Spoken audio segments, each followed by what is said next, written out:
Hello everyone, welcome. તમારું બધાનું હાર્દિક સ્વાગત. ચાલો, ચેપ્ટર નંબર 1 સંખ્યા પદ્ધતિ, ધોરણ 9 નું પહેલું ચેપ્ટર સંખ્યા પદ્ધતિ. આજે આપણે પ્રસ્તાવના વિશે અભ્યાસ કરીશું અને સ્વાધ્યાય 1.1 નો પણ અભ્યાસ કરીશું. ચાલો, તમે ચેપ્ટર નંબર 1 સંખ્યા પદ્ધતિ એટલે અગાઉના ધોરણમાં તમે બધી સંખ્યાનો અભ્યાસ કરીને આવ્યા છો. રેડી? તમે છઠ્ઠા ધોરણમાં પહેલી જ સંખ્યા તમે ભણી ગયા, પ્રાકૃતિક.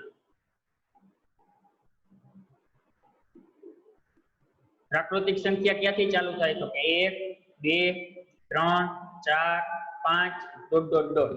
એને શેના વડે દર્શાવાય? તો કે સંકેત કેપિટલ N.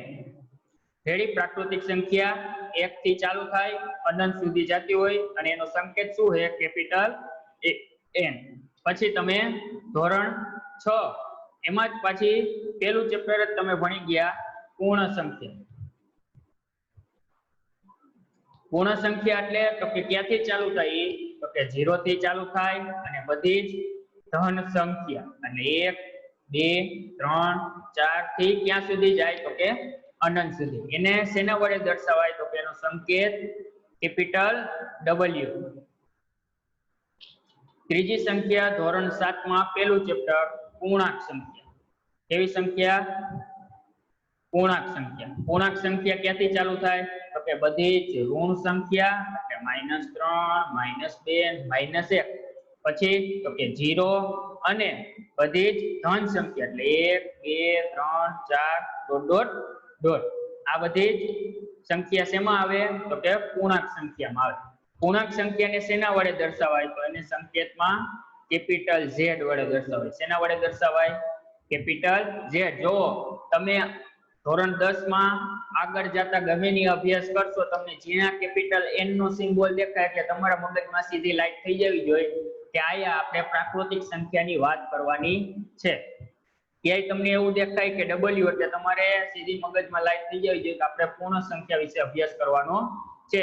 અને ક્યાંય કેપિટલ Z દેખાય એટલે પૂર્ણાંક સંખ્યા વિશેનો અભ્યાસ કરીશું. એના જેવો સિમ્બોલ તમને આ ત્રણમાંથી કોઈ પણ સિમ્બોલ આવે તો તમારા મગજમાં સીધી લાઈટ થવી જોઈએ કે આને આ સંખ્યા કહેવાય, આને આ સંખ્યા કહેવાય. રેડી? હવે ધોરણ 8 માં તમે ભણીને આવ્યા ચોથી સંખ્યા, પહેલું જ ચેપ્ટર સમય સંખ્યા. બરોબર?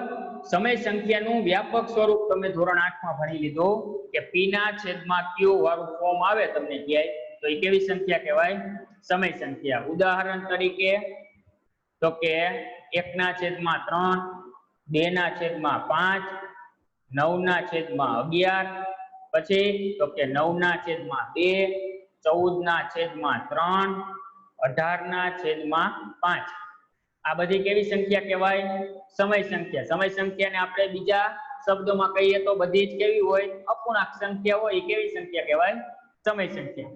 સમય સંખ્યા તમે એનું વ્યાપક સ્વરૂપ લખ્યું P/Q, પણ એમાં બે કન્ડિશન તમને આપતા કે P અને Q શેમાંથી લેવાના?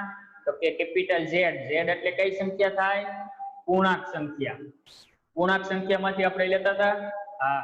પછી Q કેવી? તો કે Q ક્યારેય 0 હોવો જોઈએ નહીં. આ એનું સમય સંખ્યાનું વ્યાપક સ્વરૂપ હતું. હવે જુઓ, તમે ધોરણ 7 માં શીખી ગયા કે શુદ્ધ અપૂર્ણાંક કેને કહેવાય અને અશુદ્ધ અપૂર્ણાંક કેને કહેવાય. તો શુદ્ધ અપૂર્ણાંક એટલે તો કે જેનો અંશ તેના છેદ કરતા નાનો હોય. જેનો અંશ તેના છેદ કરતા નાનો હોય તો તેને કહેવાય શુદ્ધ અપૂર્ણાંક. કેવો અપૂર્ણાંક કહેવાય? શુદ્ધ અપૂર્ણાંક. અને જેનો અંશ છેદ કરતા મોટો હોય, જેનો અંશ છેદ કરતા મોટો હોય તેને કહેવાય અશુદ્ધ અપૂર્ણાંક એટલે મિશ્ર સંખ્યા. અશુદ્ધ. તમે બીજી ભાષામાં કહેતા મિશ્ર સંખ્યા. એટલે મિશ્ર સંખ્યા એટલે શું થાય? એનું ઉદાહરણ હું તમને આપું. 9.1/2 એટલે આને કેવી રીતના તમે લખતા? તો કે 9 દુ ને 18. 18 ને પ્લસ શું કરવાનું? ઉપર જે અંશ હોય એને સરવાળા તરીકે ઉમેરવાનો. 9 દુ 18 ને 1 19/2. આવી જ રીતના હું બીજી સંખ્યા લખું 12/4/3. તો 12/4/3 એટલે આને અપૂર્ણાંક તરીકે શું લખાય તો કે 12 તેરી 12 × 1 = 12, 12 તેરી ને 36, 36 પ્લસ અંશ હોય એને શું કરવાનો ઉમેરવાનો 36 ને 4 તો કે 40/3. રેડી? જે મિશ્ર સંખ્યા હોય એ બધી કેવી હોય અશુદ્ધ અપૂર્ણાંક સ્વરૂપે હોય, ત્યારે શુદ્ધ અપૂર્ણાંક મિશ્ર સંખ્યામાં હોય નહીં. ચાલો રેડી? સંખ્યા પદ્ધતિમાં તમે સંખ્યાનો પરિચય એટલે આ 4 સંખ્યાથી તમે પરિચિત છો. કોઈને કાંઈ પ્રશ્ન? ના સર. હાલો હવે આપણે ના સર. ઓકે હવે ઉભાર્યો મારે છે સર. હા બોલ ભાઈ. સમય સંખ્યાઓ એમ કેની વડે દર્શાવવાનું હોય એમાં નથી કે ફેરથી પ્રશ્ન પૂછતો ભાઈ. સમય સંખ્યાને કેની વડે દર્શાવવાનું હોય આમાં? હા બરાબર. સમય સંખ્યાને સંકેતમાં શેના વડે દર્શાવાય તો કે કેપિટલ ક્યુ. શેના વડે? સમય સંખ્યાને શેના વડે દર્શાવાય? કેપિટલ ક્યુ વડે. ચાલો રેડી? હવે ઓકે. હવે જો આજે આપણે કાલે વાત કરી હતી કે વિરોધી સંખ્યા અને વ્યસ્ત સંખ્યા. કેવી સંખ્યા? વિરોધી સંખ્યા અને વ્યસ્ત સંખ્યા. વિરોધી સંખ્યા એટલે તો કે તમને a આપ્યો હોય તો એની વિરોધી સંખ્યા કઈ મળશે તો કે -a. જે સંખ્યા તમને આપી હોય એની વિરોધી સંખ્યા એટલે તમને પ્લસ આપ્યો હોય તો એ માઈનસ થઈ જાય, માઈનસ તમને જે સંખ્યા આપી હોય એ પ્લસ થઈ જાય. એટલે તો કે કોઈ પણ બે સંખ્યાની બાદબાકી કરો અથવા તો સરવાળો કરો. ટૂંકમાં એક a આપ્યો હોય અને એને બીજો તમને એની વિરોધી સંખ્યા શું મળી માઈનસ a. એ બેનો જો હું સરવાળો કરું a પ્લસ માઈનસ a તો મને આન્સર શું મળે 0, કારણ કે હું કાઉન્ટ છૂટો પાડું તો પ્લસ માઈનસ માઈનસ એટલે a માંથી a બાદ કરું તો મને આન્સર શું મળે 0. કોઈ પણ એવી બે સંખ્યાને સરવાળો કરો તો આન્સર 0 મળે તો એકબીજાની કેવી સંખ્યા થાય? વિરોધી સંખ્યા કહેવાય. રેડી? કોઈ પણ બે સંખ્યાને હું સરવાળો કરું તો મને 0 આન્સર મળે તો એ બે એકબીજાની કેવી થાય? વિરોધી સંખ્યા કહેવાય. હાલો એવી જ રીતના તમને વ્યસ્ત સંખ્યા શોધવાની કીધી હોય તો આ a ની વ્યસ્ત સંખ્યા શું મને મળે તો કે 1/a. આ વ્યસ્ત. રેડી? a ની વ્યસ્ત સંખ્યા મને શું મળશે 1/a.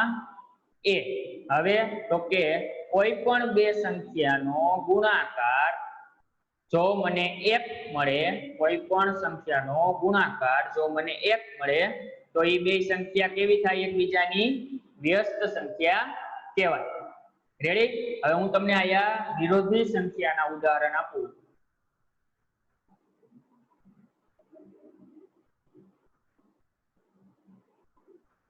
તો કે -5 ની વિરોધી સંખ્યા કઈ મળશે તો કે 5. 1/5 ની વિરોધી સંખ્યા કઈ મળશે તો કે -1/5.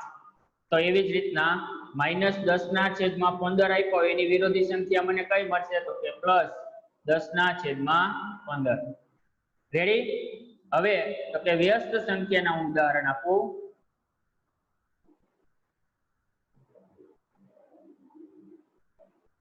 તો કે -5 નો વ્યસ્ત મને શું મળશે તો કે 1/5.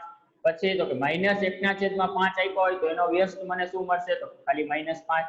તો કે -2/3 આપ્યા છે તમને, એની વ્યસ્ત સંખ્યા મને કઈ મળશે તો કે 3/-2. રેડી? વ્યસ્ત સંખ્યા અને વિરોધી સંખ્યા કેને કહેવાય એ બધાને ખબર? કોઈને એમાં કઈ પ્રશ્ન? ના સર. હવે તમને ઓકે. હવે તમે ધોરણ 7 માં કે 8 માં ઈ પણ તમે શીખીને આવ્યા કે ચડતો ક્રમ કેને કહેવાય અને ઉતરતો ક્રમ કેને કહેવાય?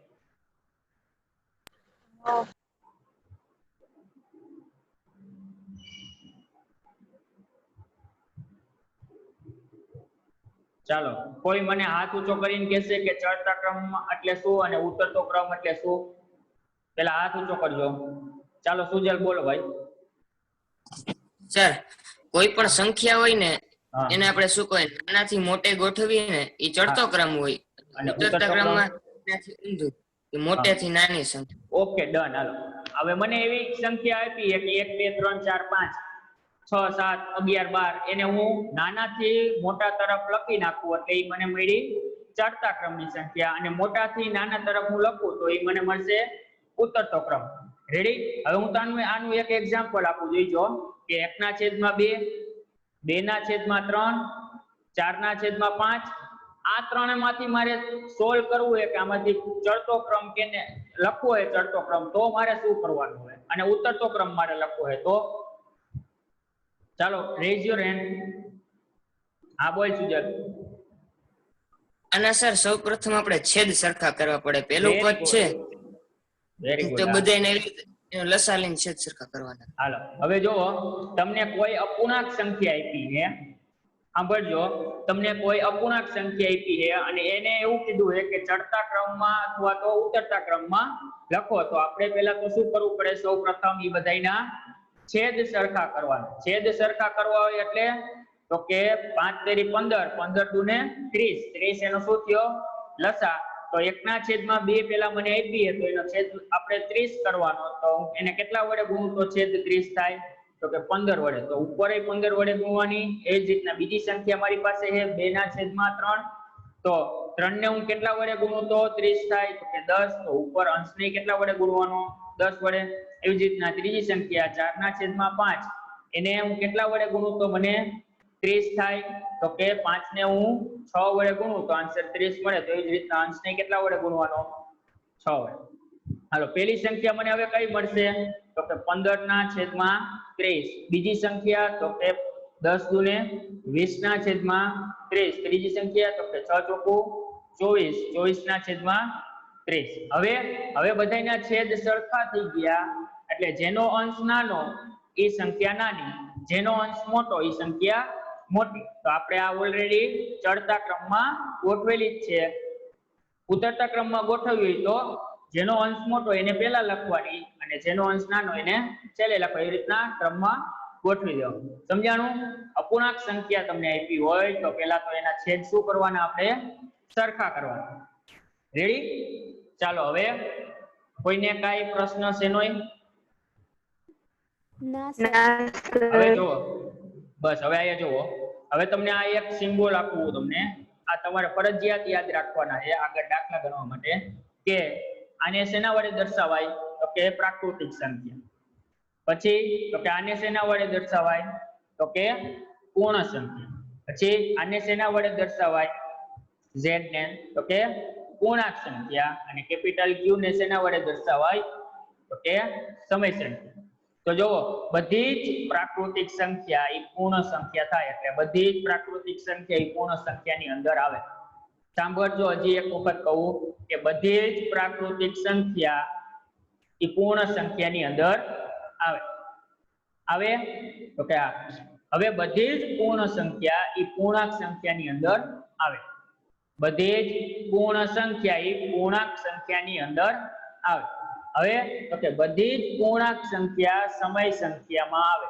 કારણ કે q બરાબર હું 1 લઈ લઉં અને ઉપરથી p બરાબર 1 2 3 4 -1 2 3 4 એવી રીતના બધા આપણે સંખ્યા મૂકતા જાય એટલે આપણને આખો q મળે. તો એમાં z નો ઉપયોગ થાય. રેડી? બધી જ z ની સંખ્યા ઈ q માં આવશે. એટલે આનો મતલબ એવો થયો કે બધી જ પ્રાકૃતિક સંખ્યા ઈ પૂર્ણ સંખ્યા થાય, બધી જ પૂર્ણ સંખ્યા ઈ પૂર્ણાંક સંખ્યા થાય, બધી જ પૂર્ણાંક સંખ્યા ઈ સમય સંખ્યા થાય. રેડી? આના ઉપરથી આપણને એવો પ્રશ્ન પૂછે કે બધી જ પ્રાકૃતિક સંખ્યા ઈ સમય સંખ્યા થાય? તો કે હા. બધી જ પૂર્ણ સંખ્યા ઈ સમય સંખ્યા થાય? તો કે હા. બધી જ પૂર્ણાંક સંખ્યા ઈ પ્રાકૃતિક સંખ્યા થાય? તો કે ના. જો આમ જવાનું કે તો આપણે કહેવાનું હા, અને જો ઊંધું વિરુદ્ધ દિશામાં જવાનું કે તો કહેવાનું ના. ચાલો રેડી? હવે આપણે સ્વાધ્યાય 1.1 ની શરૂઆત કરીએ. પહેલો જ પ્રશ્ન તમને એવો કીધો છે કે શું શૂન્ય એ એક સમય સંખ્યા છે? ચાલો, શૂન્ય એ એક સમય સંખ્યા છે તો કે આપણે આન્સર લખવાનો તો કે હા, કારણ કે સમય સંખ્યા માટે આપણે p ના છેદમાં q સ્વરૂપ હોવું ફરજિયાત છે. તો કે હા, કારણ કે p બરાબર હું શૂન્ય લઈ લઉં અને q બરાબર 1 લઈ લઉં તો મને સમય સંખ્યા શું મળી? તો કે 0 ના છેદમાં 1. 0 ના છેદમાં કોઈ પણ સંખ્યા હોય તો મને શું મળશે? 0. તો આપણે કહેવાનું કે 0 ઈ સમય સંખ્યા છે. ચાલો રેડી. હવે એમાં ને એમાં એવું પ્રશ્ન કીધો, શું તમે તેને p પૂર્ણાંક તથા q શૂન્યેતર પૂર્ણાંક હોય તેવા p/q સ્વરૂપમાં લખી શકો? તો એનો મતલબ એવો કે તમારે p બરાબર, તો પેલું એક્ઝામ્પલ આપું, p બરાબર તો આપણે 0 જ રાખવાનો પૂર્ણાંક સંખ્યા અને q નોન ઝીરો એટલે કે શૂન્યેતર નથી એવું, એટલે કે 0 ક્યારેય હોવી જોઈએ નહીં. તો q બરાબર હું લખી શકું 5. તો મને સમય સંખ્યા શું મળશે? તો કે p ના છેદમાં q. p ના છેદમાં q આપ્યો હોય તો p બરાબર 0 ના છેદમાં 5 એટલે મને શું મળ્યું? પહેલી સંખ્યા 0 ના છેદમાં 5. બીજી સંખ્યા હું લખું p બરાબર તો 0 જ અને q બરાબર 7 રાખું તો સમય સંખ્યા મને શું મળશે? તો કે p ના છેદમાં q, p બરાબર 0 છેદમાં 7 આ મને મળી બીજી સંખ્યા. એવી જ રીતના ત્રીજી સંખ્યા હું લખું p બરાબર 0 અને q બરાબર -9 તો મને સમય સંખ્યા શું મળશે? p ના છેદમાં q, p બરાબર 0, q બરાબર -9 આ મને મળી ત્રીજી સંખ્યા. ચોથી સંખ્યા આપણે લખી કે p બરાબર 0 અને q બરાબર -9 ના છેદમાં 2 તો મને હવે સમય સંખ્યા શું મળશે? તો કે p ના છેદમાં q. તો p કેવી સંખ્યા છે? 0. q એટલે -9 ના છેદમાં 2. હવે જો છેદ આપ્યો છે એનો છેદ તમને આપ્યો એ ક્યાં વહી જાય? તો કે અંશમાં, એટલે 0 ગુણ્યા 2 છેદમાં -9. તો 0 નો કોઈ પણ સંખ્યા સાથે ગુણાકાર કરો તો શું મને આન્સર મળે? 0 એના છેદમાં -9. તો આ મને ત્રીજી સંખ્યા મળી. ચાલો આપણે આ પેલો પ્રશ્નમાં કોઈને કાંઈ વાંધો? ના સર. ઓકે હા સર. ઓકે. ચાલો બીજો પ્રશ્ન જોવો હવે. પ્રશ્ન નંબર 2 તમને એવું કીધું છે કે 3 અને 4 વચ્ચેની 6 સમય સંખ્યાઓ શોધો. બે પૂર્ણાંક સંખ્યા તમને આપી છે એની વચ્ચે સમય સંખ્યા શોધવાની કીધી છે. તો આન્સર હું લખું, જોઈજો. તમને જે બે સંખ્યા આપી હોય 3 અને 4 એ બે સંખ્યાની વચ્ચે 6 સમય સંખ્યા શોધવાની કીધી. હવે અહીંયા 6 ની જગ્યાએ 10 કીધી હોય, 200 કીધી હોય, 1000 સંખ્યા સમય સંખ્યા શોધવાની કીધી હોય કોઈ પણ બે સંખ્યા વડે, એટલે આપણે એક જ વસ્તુ યાદ રાખવાની, જો 10 થી નીચેની સંખ્યા શોધવાની કીધી હોય તો બધાયને બે સંખ્યાને 10 વડે ગુણી નાખવાનું, 10 વડે ભાગાકાર કરી નાખવાનું. 4 ના છેદમાં 10 એને ગુણ્યા 10. હવે તમને આ એવું કીધું છે કે 3 અને 4 વચ્ચે 11 સમય સંખ્યા શોધો તો આપણે શું કરી નાખવાનું? 20 વડે ગુણી નાખવાનું, ભાગાકાર ગુણી નાખવાનું, ભાગી નાખવાનું. રેડી? તો પેલી સંખ્યા મને શું મળશે? તો કે 30 ના છેદમાં 10 અને 40 ના છેદમાં 10. હવે જો બે ના છેદ હરખા થઈ ગયા, બે ના છેદ હરખા થઈ ગયા એટલે અંશ બેને જોવો જોઈએ, એક બાજુ 30 આપ્યો એક બાજુ 40 આપ્યો તો બંને વચ્ચેની સમય સંખ્યા કેટલી મળશે? તો કે 31 ના છેદમાં 40 10, 32 ના છેદમાં 10, 33 ના છેદમાં 10, 34 ના છેદમાં 10, 35 ના છેદમાં 10, 36 ના છેદમાં 10, 37 ના છેદમાં 10, 38 ના છેદમાં 10, 39 ના છેદમાં 10. આપણને શું મળી? સમય સંખ્યા. કેની કેની વચ્ચેની? તો કે 3 અને 4 વચ્ચેની આપણને 6 સમય સંખ્યા શોધવાની કીધી છે. તો આમાંથી તમે કોઈ પણ 6 લખી શકો, અથવા તો તમને આવી રીતના પણ તમે લખી શકો કે એક લખી શકો 3.1, 3.2, 3.3, 3.4, 3.5, 3.6, 3.7, 3.8, 3.9 કોઈ પણ સંખ્યા તમે લખી શકો, અથવા તો તમે આવી રીતના પણ લખી શકો 3.11, 3.22, 3.33, 3.44, 3.55, 3.66. સમજાણું? ઓકે સુજલ બોલ. સર આમાં બોલ. ધારો કે આવી રીતે કરીએ એમાં તો આપણે શું કે જાજી બધી મળે 6 કરતા વધારે. હા બરાબર. આપણે એવું કરવું હોય તો કે શું કહેવાય આપણે એવી રીતે લખીને 6 જ મળે દર વખતે. ઈ કેમ ખબર પડે? એવી રીતે કઈ રીતે કરીએ? એવી રીતના કરી આપું કેમ, તો કે જો તમને આ બે સંખ્યા આપી છે 3 અને 4, તો 6 આપી હોય ને એના કરતા એક સંખ્યા આઈને વધુ ઉમેરી દેવાની. 6 માં 1 ઉમેરી દઉં તો મને કેટલા મળે? તો કે 7. તો 3 ના હું 7 વડે ગુણાકાર કરું ને 7 વડે ભાગાકાર કરું, એવી જ રીતના 4 ને હું 7 વડે ભાગાકાર કરું, 7 વડે ગુણાકાર કરું. હવે જો મને શું મળશે? તો કે 7 તેરીને 21 ના છેદમાં 7 અને 7 ચોકુ 28 ના છેદમાં 7. હવે આ બે વચ્ચે 21 અને 28 વચ્ચે કઈ કઈ સંખ્યા આવે? તો કે 22 ના છેદમાં 7, 23 ના છેદમાં 7, 24 ના છેદમાં 7, 25 ના છેદમાં 7, 26 ના છેદમાં 7 અને 27 ના છેદમાં 7. આપણને આ જ સંખ્યા 6 મળે, આનાથી વધુ એક પણ સંખ્યા મળે. ચાલો હવે જો પ્રશ્ન નંબર 3. તમને શું કીધું છે કે 3 ના છેદમાં 5 બે સંખ્યા આપી છે, 3 ના છેદમાં 5 અને 4 ના છેદમાં 5. આ બંને વચ્ચે 5 સમય સંખ્યા શોધવાની છે. કેટલી શોધવાની કીધી છે? 5 સમય સંખ્યા. 5 સમય સંખ્યા શોધવાની કીધી. એટલે મેં તમને શું કીધું તો આની પહેલા પહેલી રીતના હું દાખલો ગણાવું. રીત નંબર 1 તો કે 3 ના છેદમાં 5 અને 4 ના છેદમાં 5 આપ્યું હોય, તમને જેટલી સંખ્યા શોધવાની કીધી એનાથી 1 વડે ગુણી નાખવાનું અને ભાગાકાર કરી નાખવાનું. તો 5 માં હું 1 ઉમેરું એટલે 6, તો એને 6 વડે ગુણી નાખવું અને ભાંગી નાખવું. તો એવી જ રીતના બીજી સંખ્યાને હું 6 વડે ગુણી નાખું અને 6 વડે ભાંગી નાખું. તો પહેલી સંખ્યા મને કઈ મળશે? 6 તેરીને 18 ના છેદમાં 6 પચા 30. બીજી સંખ્યા મને કઈ મળશે? તો કે 6 ચોકુ 24 ના છેદમાં 5 છક 30. તો આ બે સંખ્યા વચ્ચે હું હવે સમય સંખ્યા લખું તો પહેલી સંખ્યા મને કઈ મળશે? તો કે 19 ના છેદમાં 30, 20 ના છેદમાં 30, 21 ના છેદમાં 30, 22 ના છેદમાં 30, 23 ના છેદમાં 30. આ 5 સંખ્યા મને મળી ગઈ. ચાલો રેડી. હવે રીત નંબર 2 કરાવું કે તમને પહેલી સંખ્યા આપી છે 3 ના છેદમાં 5 અને બીજી સંખ્યા તમને આપી છે 4 ના છેદમાં 5. ચાલો રેડી. હવે તો કે પહેલા તો બેયના છેદ સરખા કરવાના. એટલે આપણી પાસે તો બેયના છેદ સરખા જ છે, બરોબર. હવે શું કરવાનું? તો કે ઉપર નીચે 10 વડે ગુણાકાર કરી નાખવાનો બે સંખ્યા. તો આ 3 ના છેદમાં 5 એને ગુણ્યા 10, ઉપર ગુણ્યા 10. એવી જ રીતના બીજી સંખ્યા 4 ના છેદમાં 5 એને ગુણ્યા 10, નીચે ગુણ્યા 10. તો આપણને કઈ સંખ્યા મળશે? તો કે 10 તેરી 30 ના છેદમાં 5 ગુણ્યા 10 એટલે 50. એવી જ રીતના 4 ગુણ્યા 10 એટલે 40 ના છેદમાં 5 ગુણ્યા 10 એટલે 50. હવે આ બે વચ્ચેની સંખ્યા લખવાની આપણે કોઈ પણ 5.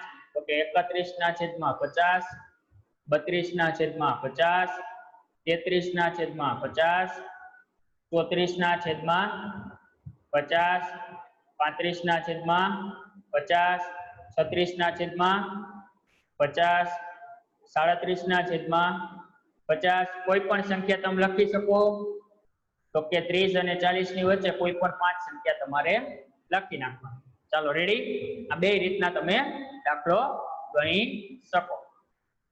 ચાલો એના પછી પ્રશ્ન નંબર 4 જોવો. નીચેના વિધાનો સત્ય છે કે નહીં કારણ સહિત જવાબ આપવાનો. તો પહેલો પ્રશ્ન તમને એવું કીધું છે કે દરેક પ્રાકૃતિક સંખ્યા એ પૂર્ણ સંખ્યા છે. તો પ્રાકૃતિક સંખ્યા એટલે કઈ સંખ્યા? હું અહીં લખું n બરાબર 1, 2, 3, 4 થી અનંત સુધી જતી હોય. પૂર્ણ સંખ્યા એટલે કઈ સંખ્યા? તો કે w બરાબર ક્યાંથી ચાલુ થાય પૂર્ણ સંખ્યા? તો કે 0, 1, 2, 3, 4 થી અનંત સુધી. તો જોવો જી આ 1 થી ચાલુ થાય.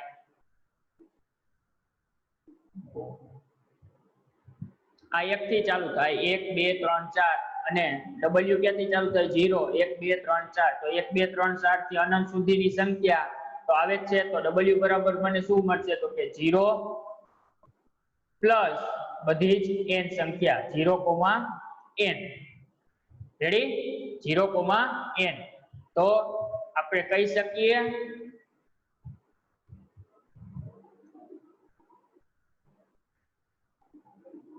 કે બધી જ પ્રાકૃતિક સંખ્યા એ પૂર્ણ સંખ્યા થાય તો આ વિધાન કેવું છે સત્ય આ વિધાન સત્ય છે કેમ તો કે બધી જ પ્રાકૃતિક સંખ્યા પૂર્ણ સંખ્યા થાય એટલે તો કે બધી જ પ્રાકૃતિક સંખ્યા n પૂર્ણ સંખ્યા થાય એટલે w n subset of w એટલે બધી જ પ્રાકૃતિક સંખ્યા એ પૂર્ણ સંખ્યામાં આવશે એટલે પેલું વિધાન કેવું આપણને આપ્યું છે સત્ય છે ચાલો બીજું વિધાન આપણને એવું આપ્યું છે કે દરેક પૂર્ણાંક સંખ્યા પૂર્ણ સંખ્યા છે તો દરેક પૂર્ણાંક સંખ્યાને શેના વડે દર્શાવાય કેપિટલ Z માં કઈ કઈ સંખ્યા આવશે તો કે બધી જ ઋણ સંખ્યા એટલે -2 -1 પછી 0 આવશે પછી બધી ધન સંખ્યા 1 2 અનંત તો કે બધી જ ધન સંખ્યા બધી જ ઋણ સંખ્યા અને 0 એ પૂર્ણાંક સંખ્યાનો સમાવેશ થાય એવી જ રીતના પૂર્ણ સંખ્યાને શેના વડે દર્શાવાય તો કે કેપિટલ W માં કઈ કઈ સંખ્યા આવશે તો કે પૂર્ણ સંખ્યા એટલે ક્યાંથી શરૂ થાય તો કે 0 1 2 3 થી અનંત સુધી હવે જોવો જીને આપણને એવું કીધું બધી જ પૂર્ણાંક સંખ્યા એટલે આ બધી જ પૂર્ણાંક સંખ્યા એ પૂર્ણ સંખ્યામાં આવે તો કે આમાં તો ઋણ સંખ્યા છે પૂર્ણાંકમાં અને પૂર્ણ સંખ્યામાં કે ઋણ સંખ્યા તમને દેખાતી નથી એટલે કહેવાનું આપેલ વિધાન સત્ય નથી આપેલ વિધાન સત્ય નથી કારણ કે બધી જ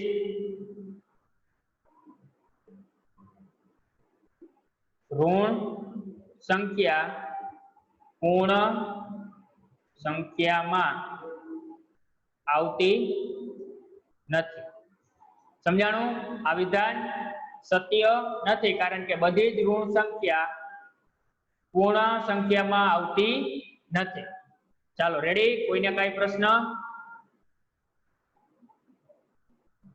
ચાલો બીજો પ્રશ્ન જોવો તમને એવું કીધું છે કે દરેક સમય સંખ્યા એ પૂર્ણ સંખ્યા છે તો હવે તો સમય સંખ્યા એટલે શું થાય તો કે કેપિટલ Q માં કેવી સંખ્યા આવશે તો કે p ના છેદમાં q વાળી હોય જ્યાં p અને q શેમાંથી લેવાના z માંથી અને q ક્યારેય 0 હોવો જોઈએ નહીં તો આના માટે ઉદાહરણ લખું 1/2 1/3 1/4 આટલા ઉદાહરણ હાલશે હવે પૂર્ણ સંખ્યા એટલે w માં કેવી સંખ્યા આવશે તો કે 0 1 2 3 થી અનંત સુધી હવે જોજીને આ અપૂર્ણાંક સંખ્યા કે તમને q માં દેખાય છે તો કે ના તો આપણે કહી દેવાનું કે આપેલ વિધાન સત્ય નથી આપેલ વિધાન સત્ય નથી કારણ કે અપૂર્ણાંક સંખ્યા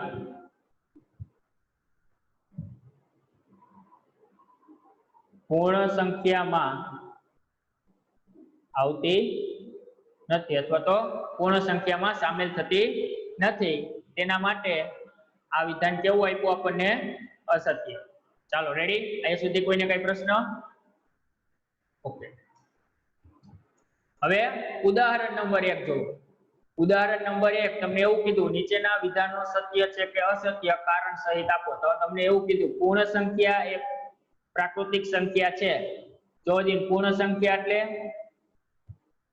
તો કે 0 1 2 3 ... પ્રાકૃતિક સંખ્યા એટલે તો કે 1 2 3 4 ... બધી જ પૂર્ણ સંખ્યા એટલે 0 1 2 3 તો આપણી પાસે 1 2 3 તો છે અનંત સુધી જાય છે પણ આપણી પાસે 0 એ પ્રાકૃતિક સંખ્યામાં આવતો નથી એટલે આપેલ વિધાન સત્ય નથી. તો શું કામ સત્ય નથી? તો કે કારણ કે શૂન્ય એ પ્રાકૃતિક સંખ્યામાં આવતો નથી. શૂન્ય એ પ્રાકૃતિક સંખ્યામાં આવતો નથી, એટલે આપેલ વિધાન કેવું આપ્યું આપણને? અસત્ય. હવે બીજો પ્રશ્ન કે દરેક પૂર્ણાંક સંખ્યા એ સમય સંખ્યા છે. તો કે પૂર્ણાંક સંખ્યા એટલે તો કે બધી જ ઋણ સંખ્યા એટલે -3, -2, -1, 0, 1, 2, 3 બધી જ ઋણ સંખ્યા, બધી ધન સંખ્યા અને શૂન્ય. સમય સંખ્યા એટલે તો કે p ના છેદમાં q. p કેમાંથી લેવાનું? તો કે z માંથી. અને q શેમાંથી લેવાનું? z માંથી. અને q કેવો હોવો જોઈએ? 0 ક્યારે હોવો જોઈએ નહીં. તો આને શું કહેવાય? સમય સંખ્યા. હવે હું તમને જો એવું કહું કે q બરાબર 1, q બરાબર હું 1 લઈ લઉં અને p બરાબર 1/1 લખતો જાઉં, તો મને પેલી સંખ્યા મળશે કે 0 ના છેદમાં 1, 1 ના છેદમાં 1, 2 ના છેદમાં 1, 3 ના છેદમાં 1, 4 ના છેદમાં 1. એવી જ રીતના ઋણ સંખ્યા બધી લખું કે -3 ના છેદમાં 1, -2 ના છેદમાં 1, -1 ના છેદમાં 1, -4 ના છેદમાં 1. આવી રીતના બધી સંખ્યાઓનો હું એક સમૂહ ભેગો કરું તો એ બધી જ સંખ્યા કોઈ પણ ના છેદમાં 1 હોય એટલે એ સંખ્યા પોતે જ હોય, એમાં કઈ ફેર પડે નહીં. એટલે આપણે કહી શકીએ કે બધી જ પૂર્ણાંક સંખ્યા રહી એ બધી જ સમય સંખ્યા કહેવાય. તો આપેલ વિધાન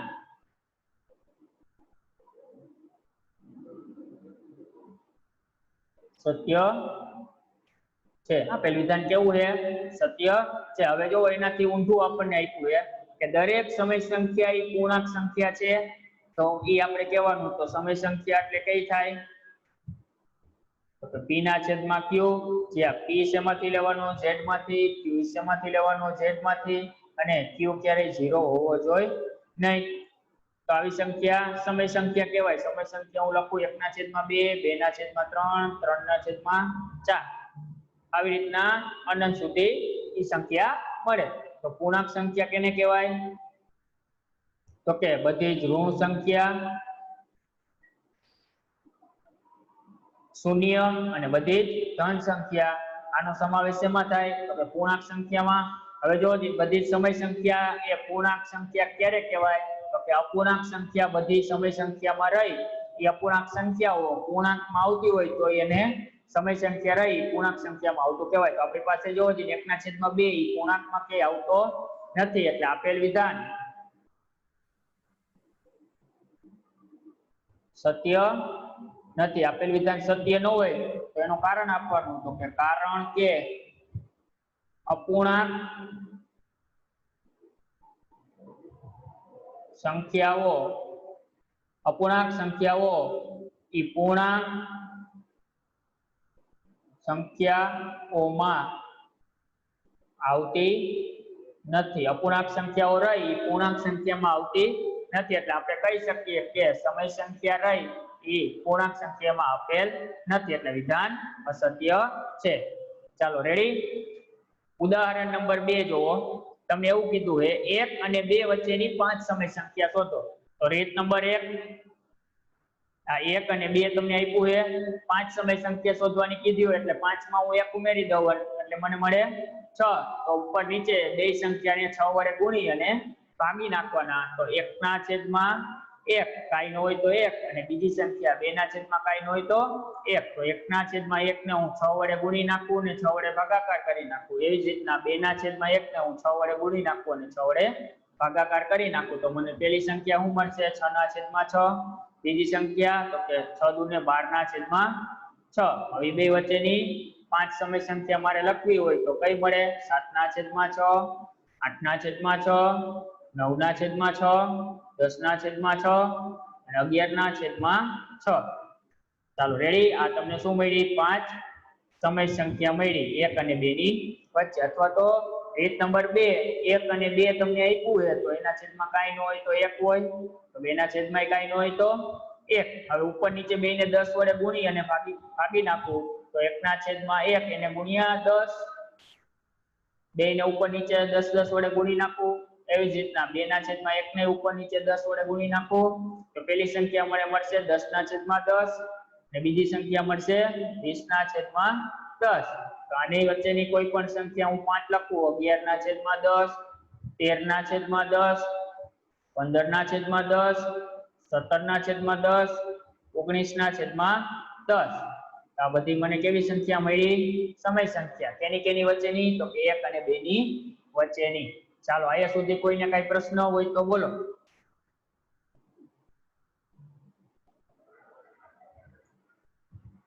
ચાલો આગળ હવે તમારે ભણવાનું છે અસમય સંખ્યા કેને કહેવાય. ચાલો મને તમારામાંથી કોઈ આન્સર આપશો કે અસમય સંખ્યા કેને કહેવાય? Rays your hand.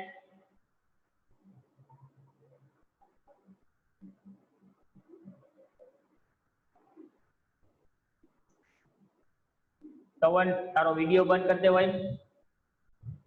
ચાલો તમે તો આ ચેપ્ટર ભણી ગયા હો એટલે તમને ખબર હોવી જોઈએ કે અસમય સંખ્યા કેને કહેવાય. સુજલ. કે સર આપણે જેને p છેદ q સ્વરૂપમાં ના લખી શકતા હોય ને એને. તો p અને q સ્વરૂપે હું ના લખી શકતો એવું એક ઉદાહરણ આપો. √2. √2 સરસ. હાલો બીજા કોઈ યુવા? √3. અસમય સંખ્યા કેને કહેવાય? પેલા તો મને ઈ કે. જે સંખ્યા સમય સંખ્યા ન હોય ને તેને આપણે અસમય સંખ્યા કહેવાય. ચાલો મિતાલી.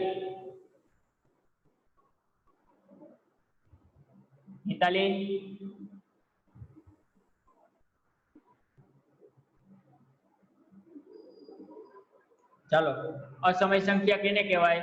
તો કે જે સંખ્યાને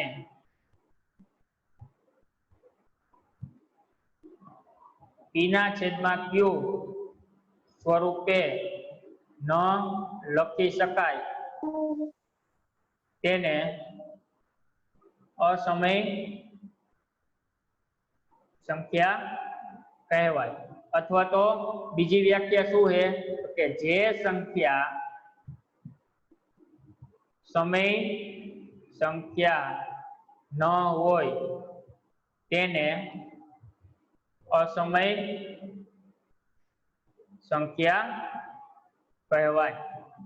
જે સંખ્યા સમય સંખ્યા ન હોય તો એવી બધી સંખ્યાને શું કહેવાય? અસમય સંખ્યા કહેવાય. હવે તમને એક ઉદાહરણ તરીકે આ √2, આ √3, √4 લખાય. √4 ના લખાય સર. કેમ ના લખાય? 2 નો વર્ગ 4 થાય.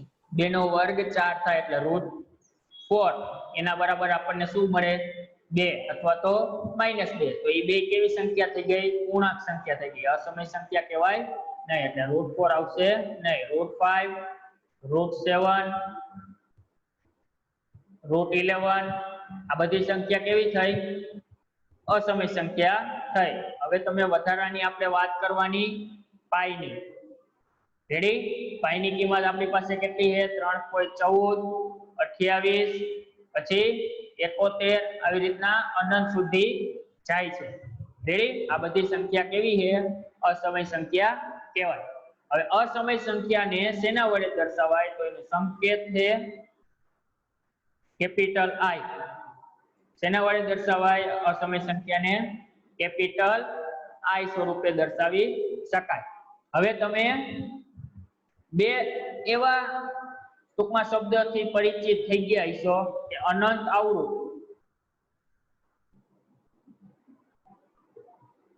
અને બીજો શબ્દ છે અનંત અનાવૃત. અનંત આવૃત અને અનંત અનાવૃત કેને કહેવાય? કોઈ મને આન્સર આપશો? સુજલ. સર જે સંખ્યા છે ને હા એને આપણે આમ ભાગાકાર કરીને આનું મળી જતું હોય ને શેષ, હા એને છે ને અનંત આવૃત કહેવાય. અને જેનું શેષ ના મળતું હોય ને એને અનંત અનાવૃત કહેવાય. કોઈ મને બે એક્ઝામ્પલ આપીશ? એક્ઝામ્પલમાં કહું ને તો અનંત આવૃતમાં કેવું આવે ખબર હે? બોલો. 10/5. 10/5 હાલો. તો એ તો આપણે 10/5 ને તો આપણે સમય સંખ્યા પણ ન કહી શકીએ, કહી શકી ને.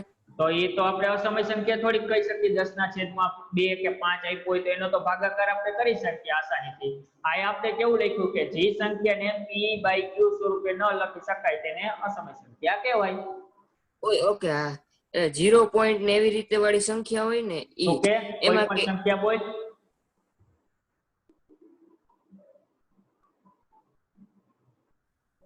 ચાલો 0 બીજા. પોઈન્ટ હા બોલ બોલ. નહીં, 0.8225. 0.8225. આને તો હું p/q સ્વરૂપે લખી આપું. આ એક પોઈન્ટ પછી કેટલા આંકડા છે? 4. તો હું આને લખી આપું 0 8 2 2 5 એના છેદમાં 1 2 3 ને 4 મીંડા મૂકી દઉં તો આ p/q સ્વરૂપે તો લખાઈ ગયું. હવે જો આયા અનંત આવૃત અને અનંત અનાવૃતમાં ફેર શું? તો કે જે સંખ્યા રિપીટ થઈને જતી હોય, એક પછી એક એવી રીતના રિપીટ થઈને અનંત સુધી જતી હોય એને કહેવાય અનંત આવૃત. અને જે સંખ્યા રિપીટ થયા વગર જતી હોય, જો હું તમને એક એક્ઝામ્પલ આપું, આયા 3.14 14 14 14 આ 14 આમ અનંત સુધી જઈએ. બીજું આપું 5.09 09 09 09 આ ડોટ ડોટ ડોટ. એના પછી આપું 9.001 001 001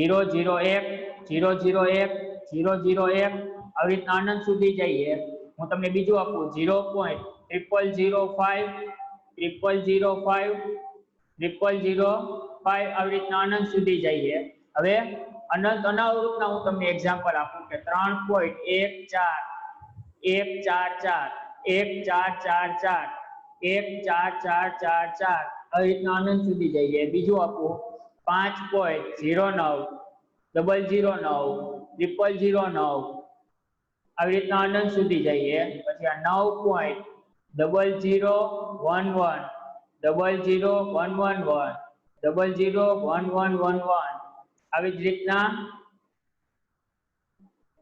અનંત સુધી જઈએ. એના પછી હું તમને આપું કે 0.0005 00055 આ 00055 સમજાણું? અનંત આવૃત કેને કહેવાય?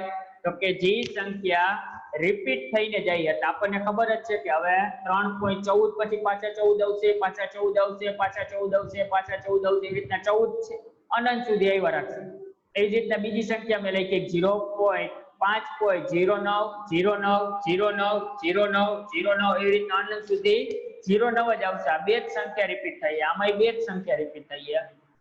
ત્રીજો એક્ઝામ્પલ આપ્યો 9.001 001 001 આપણને ખબર છે 001 3 અંક જ રિપીટ થાય છે 001 001. એવી જ રીતના ચોથા એક્ઝામ્પલમાં જુઓ કે 0.0005 એટલે 0005 એ જ તમને રિપીટ થયા રાખે તો આને કહેવાય અનંત આવૃત. રેડી? અને બીજો પ્રશ્ન છે અનંત અનાવૃત. તો અનંત અનાવૃત એટલે શું થાય? તો કે 3.14 પછી તો કે પાછા 14 આવ્યા પણ એક ચોગડો વધી ગયો, પછી તો કે પાછા એકડો, પછી 3 ચોગડા, પછી એકડો, પછી 4 ચોગડા. સમજાણું? એટલે આનું કાઈ નિશ્ચિત નથી કે ક્યાં સુધી જઈને ઊભી રહે. એટલે આને કહેવાય અનંત અનાવૃત. બીજું એક્ઝામ્પલ જુઓ. પેલામાં છે 0.9 5.09 પછી 009 પછી 0009 આવી જ રીતના અનંત સુધી જાય. પેલી વખત 09 બીજી વખત 009 ત્રીજી વખત 0009. સમજાણું? ચોથો પ્રશ્ન જુઓ 0.0005 પછી તો કે 000 તો એમનેમ જ, પછી 55 થઈ ગયા, પાછા 000 તો એમનેમ જ પણ 555 થઈ ગયા. સમજાણું? તો આને કહેવાય અનંત અનાવૃત અને અનંત આવૃત. બેના એક્ઝામ્પલ ખબર પડી ગઈ કેને અનંત આવૃત કહેવાય, કેને અનંત અનાવૃત કહેવાય. હવે જે અનંત આવૃત હોય ને આને હું ટૂંક ફોર્મમાં લખી શકું કે જેટલી સંખ્યા રિપીટ થતી હોય ને એટલી સંખ્યા એને લખાય. એટલે હું તમને એક બીજું એક્ઝામ્પલ આપું પાછળ.